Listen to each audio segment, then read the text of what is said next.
इस संसार की सबसे बड़ी शक्ति जो मृत्यु को भी हरा देती है। जी हाँ दोस्तों, भक्तजनों, गांव के बाहर एक जंगल में भगवान शिव का मंदिर था। उसके सामने ही एक बरगद का विशाल पेड़ था। उस पेड़ पर एक तोता और मैना बड़े प्रेम से रहा करते थे। वे दोनों रोजाना भगवान शिव की पूजा पाठ करते थे और उनकी भक्ति में लीन रहते थे। एक दिन मैना ने तोता से पूछा, हे स्वामी, मेरे मन में कई दिनों से दो प्रश्न उठ रहे हैं। आज मैं तुमसे इन दोनों प्रश्नों के उत्तर जानना चाहती हूँ। मेरा पहला प्रश्न है, इस संसार में सबसे बड़ी शक्ति कौन सी है जो मृत्यु को भी हरा दे? मेरा दूसरा प्रश्न है, सबसे बड़ा दान क्या है? फिर मैना की बात सुनकर तोता कहने लगा, हे प्रिय, मैं तुम्हें मेरी प्रत्यक्ष देखी हुई एक घटना सुनाता हूँ। उस घटना को सुनने के बाद तुम्हें तुम्हारे दोनों प्रश्नों के उत्तर मिल जाएंगे। प्राचीन समय की बात है, एक कंचनपुर नाम का एक शहर हुआ करता था। उस शहर में एक ठाकुर रहता था जो एक सावंत के उच्च पद पर नियुक्त था। उस ठाकुर का एक लड़का था जिसका नाम था धर्मवीर। एक दिन धर्मवीर भ्रमण करने के लिए घर से घोड़ा लेकर निकला। घूमते घूमते धर्मवीर को प्यास लगने लगी। घोड़ा आगे चलने पर उसे एक पानी की प्याऊ दिखाई दी। फिर उसने वहां जाकर पानी पिया और अपने घोड़े को भी पानी पिलाया और थोड़ी देर वहीं बैठकर विश्राम किया। विश्राम करते हुए धर्मवीर ने देखा कि वहां बहुत से यात्री आ रहे थे और जा रहे थे और पानी पीने के बाद बड़ा आशीर्वाद दे रहे थे। वह यात्री कह रहे थे, बहुत ही अच्छा काम कर रहा है यह पानी पिलाने वाला। पानी पिलाने वाले को भगवान हमेशा प्रसन्न रखे। यह आशीर्वाद राहगीर देते जा रहे थे। इस बात को धर्मवीर सुन रहा था। धर्मवीर सोचने लगा कि मैं भी एक प्याऊ खोलूंगा और वहां मैं हर राहगीर को पानी पिलाऊंगा। यह सोचकर धर्मवीर अपने घर चला आया और अपने पिता से कहने लगा, पिताजी, मुझे किसी काम के लिए आपकी मदद चाहिए। ठाकुर कहने लगा, कहो बेटे, क्या काम है? तब धर्मवीर ने कहा, पिताजी, मैं पानी पिलाने के लिए एक प्याऊ खोलना चाहता हूँ। तो ठाकुर कहने लगा, हमारे घर में क्या कमी है, हम एक प्याऊ खुलवा देंगे और उस पर एक नौकर रख देंगे। तो धर्मवीर उस ठाकुर से कहने लगा, नहीं पिताजी, मैं अपने हाथों से पानी पिलाऊंगा। पिता पुत्र की बात मान लेता है और धर्मवीर के लिए पानी के प्याऊ की व्यवस्था कर देता है। अब धर्मवीर एक ऐसे स्थान पर प्याऊ बना लेता है जहां दूर दूर तक कहीं पानी की व्यवस्था नहीं थी। वहां उस रास्ते पर जितने भी राहगीर आते पानी पीकर आगे बढ़ जाते। फिर एक दिन क्या होता है, 4 यम के दूत एक मनुष्य की आत्मा को लेकर धर्मवीर के पड़ोसी गांव से जा रहे थे। यमदूत ने देखा कि एक प्याऊ बनी हुई है तो वह चारों अपना वेश बदलकर उस प्याऊ पर पहुंचते हैं। वहां जाकर उन्होंने पानी पिया। पानी पीने के बाद चारों यमदूत उस आत्मा को लेकर यमलोक चले जाते हैं। उसके बाद जब भी यमदूत उस क्षेत्र में आते हैं तो यमदूत उस धर्मवीर के प्याऊ पर पानी पीकर जाते। फिर एक दिन धर्मवीर ने जब उन्हें देखा तो कहने लगा, भाई, तुम 4 दिन पहले भी आए थे, आप कहाँ जा रहे हो और तुम कौन हो? तब वह चारों यमदूत कहने लगे कि भाई, हम व्यापार करते हैं और इस रास्ते से 2-4 दिन में आते जाते रहते हैं। तब धर्मवीर उनकी बातों पर विश्वास कर लेता है और फिर धर्मवीर उन चारों का हर बार की तरह स्वागत करता है, मीठा और ठंडा पानी पिलाता है। धीरे धीरे समय बीतने लगा और जब भी वह यमदूत वहां आते तो धर्मवीर उन्हें पानी पिलाता। अब चारों यमदूत धर्मवीर के मित्र बन गए। इसके बाद जब भी वह चारों यमदूत उस मार्ग से आते तो धर्मवीर के प्याऊ पर जरूर आते और वहां बैठकर उससे बातें करते और फिर चले जाते। अब धर्मवीर के विवाह का समय आया तो धर्मवीर ने अपने उन चारों मित्रों को निमंत्रण दिया। फिर वह चारों यमदूत उसके विवाह में सम्मिलित हुए। विवाह होने के बाद धर्मवीर अपनी पत्नी को अपने घर ले आया। उसके बाद कुछ समय और निकला। फिर एक दिन यमराज उन यमदूतों से कहते हैं, ठीक 12 बजे तुम्हें एक धर्मवीर नामक व्यक्ति को लाना है। यमराज ने उन यमदूतों को 24 घंटे पहले ही बता दिया था। अब चारों यमदूत सोचे कि धर्मवीर तो हमारा मित्र है, लेकिन अब क्या कर सकते हैं। यमराज का आदेश तो मानना ही होगा। यमदूत धर्मवीर की प्याऊ पर आते हैं, जहां धर्मवीर राहगीरों को पानी पिला रहा था। वहां जाकर वे चारों यमदूत मनुष्य का रूप धारण करते हैं और धर्मवीर के पास आकर पानी पीते हैं, और पानी पीने के बाद में चारों रोने लग जाते हैं।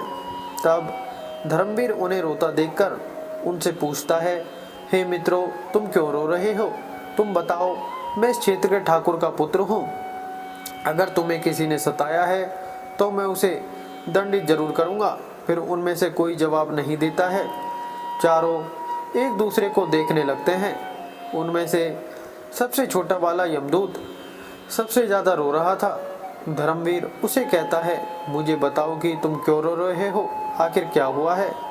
फिर वह छोटा वाला यमदूत कहता है, मित्र, क्या बताऊं, हम चारों कोई मनुष्य नहीं हैं, हम चारों यमदूत हैं, और हम जब भी इस क्षेत्र से किसी आत्मा को लेकर जाते थे तो तुम्हारी प्याऊ पर पानी पीने के लिए आ जाते थे, और धीरे धीरे तुमसे हमारी मित्रता हो गई। यह सुनकर धर्मवीर भयभीत हो गया। फिर सबसे छोटा यमदूत कहने लगा, हे मित्र, कल ठीक 12 बजे तुम मृत्यु को प्राप्त हो जाओगे। हमारी मित्रता के मोह के कारण ही हमें रोना आ रहा है। यमराज ने हमें आज्ञा दी है कि मैं सर्प बनकर तुम्हें डसूंगा, और यह जो 3 मेरे बड़े भाई हैं, वे तुम्हारे प्राणों को लेकर चले जाएंगे। फिर धर्मवीर कहने लगा, मित्र, जब मेरी मृत्यु का समय आ ही चुका है तो तुम्हारे रोने से क्या लाभ? इसमें भला तुम भी क्या कर सकते हो? मैं मृत्यु से नहीं डरता, मैं तुम्हारे साथ चलने के लिए तैयार हूँ। फिर छोटा यमदूत कहता है, हे मित्र, सबसे ज़्यादा स्नेह तुमसे मैं ही करता हूँ, परंतु क्या करूँ, संयोगवश मुझे यह जिम्मेदारी मिली है कि मैं तुम्हें डसूंगा और तुम्हारी मृत्यु मेरे ही हाथों से होगी। तब धर्मवीर कहने लगा, ठीक है मित्र, कोई बात नहीं, जो यहाँ आया है उसे एक न एक दिन तो जाना ही पड़ेगा। मृत्यु को कोई नहीं टाल सकता। फिर वह छोटा यमदूत कहता है, देखो धर्मवीर, ठीक 12 बजे से 10 मिनट पहले हम चारों यमदूत तुम्हारे घर की सीढ़ियों पर बैठ जाएंगे और 10 मिनट बाद तुम्हें ले जाएंगे। इतना कहकर वे चारों यमदूत अदृश्य हो गए, और अब धर्मवीर फिर थोड़ा सा घबराया और अपने घर को चल दिया। उसने रात को वह बात अपनी पत्नी से को नहीं बताई। सुबह हुई। अब धर्मवीर इंतजार करने लगा कि 12 बजे, जब 12 बजने का समय नज़दीक आया तो वह छोटा वाला यमदूत सर्प का रूप धारण कर लेता है और सीढ़ियों पर बैठ जाता है। इधर धर्मवीर मन में विचार कर रहा था कि मैं थोड़ी देर में मरने वाला हूँ और मेरी नई नवेली पत्नी है, तो क्यों ना थोड़ी देर में अपनी पत्नी से बातें कर लेता हूँ। यह सोचकर वह ऊपर के कमरे में जाने लगता है। अब उसे ऊपर जाने के लिए सीढ़ियों से होकर जाना था, जिन पर वह सर्प बैठा हुआ था। जब धर्मवीर ने सर्प को बैठे हुए देखा तो धर्मवीर उसे पहचान गया और उससे कहने लगा, हे मित्र, तुम मुझे डस लेना, मैं कहीं नहीं जा रहा हूँ, बस मैं आखिरी बार अपनी पत्नी से मिल लेता हूँ। तभी सर्प कहता है, मित्र, मैं तुझे जरूर डसूंगा, पर जब 12 बजने में 10 मिनट शेष रहेंगे तभी मैं डसूंगा। जब सर्प और धर्मवीर आपस में बात कर रहे थे तो धर्मवीर की पत्नी उन्हें देख रही थी और उनकी बातें सुन रही थी। धर्मवीर की पत्नी एक पतिव्रता स्त्री थी। उसका पतिव्रत धर्म उजागर हो गया और वह ईश्वर से प्रार्थना करने लगी, हे ईश्वर, मेरे विवाह को अभी 10 दिन का समय भी नहीं हुआ है और यह क्या घटित होने वाला है। फिर तोता कहता है, वह एक राजपुत्र की पुत्रवधू थी। उसने 36 प्रकार के व्यंजन भोजन में बनाए थे।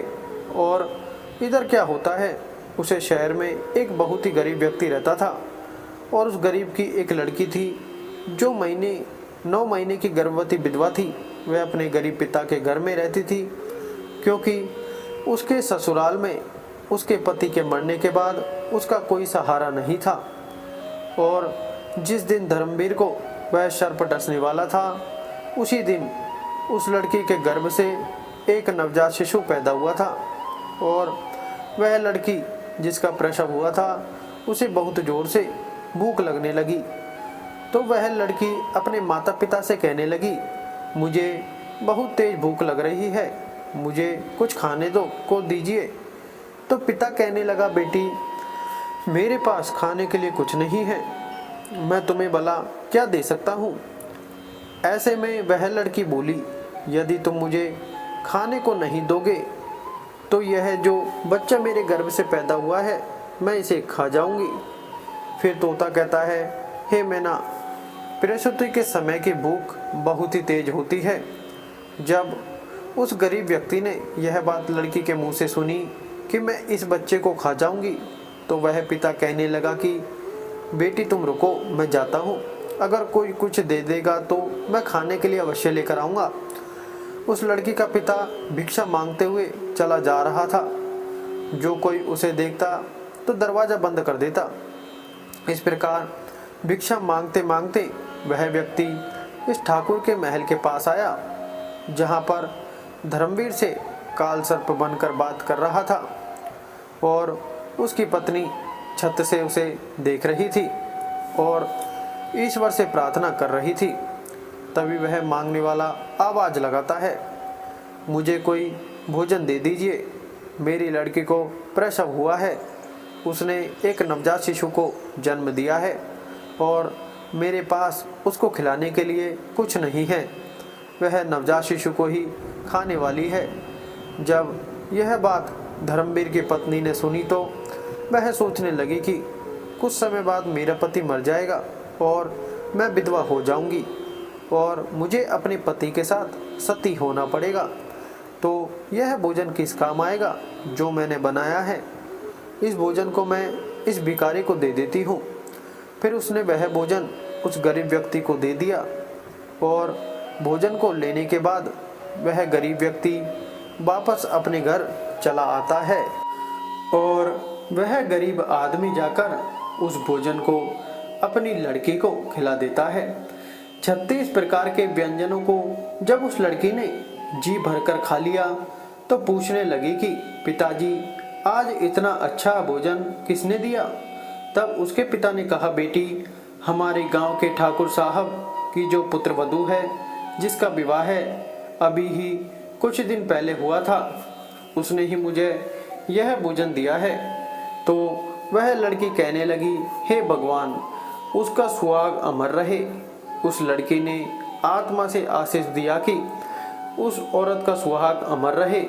फिर भगवान विष्णु का सिंहासन हिल गया तो उन्होंने नारद मुनि को बुलाया और कहा कि मृत्यु लोक में देख कर आओ, मेरी किसी भक्त पर बहुत बड़ा संकट है जिस कारण मेरा सिंहासन हिल रहा है। तब नारद मुनि भगवान विष्णु की आज्ञा अनुसार देखते हैं कि भगवान विष्णु का सिंहासन क्यों हिल रहा है। तो नारद मुनि देखकर बताते हैं कि एक बिल्कुल भूखी आत्मा, जिसने कुछ समय पहले ही एक नवजात शिशु को जन्म दिया था, वह भूख से व्याकुल थी।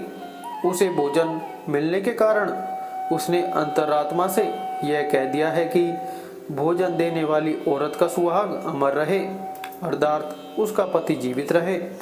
और उधर यमराज ने उसके पति के प्राण के लिए लेने के लिए यमदूतों को भेज दिया है। वह बस 10 मिनट बाद ही उसके प्राण लेने वाले हैं।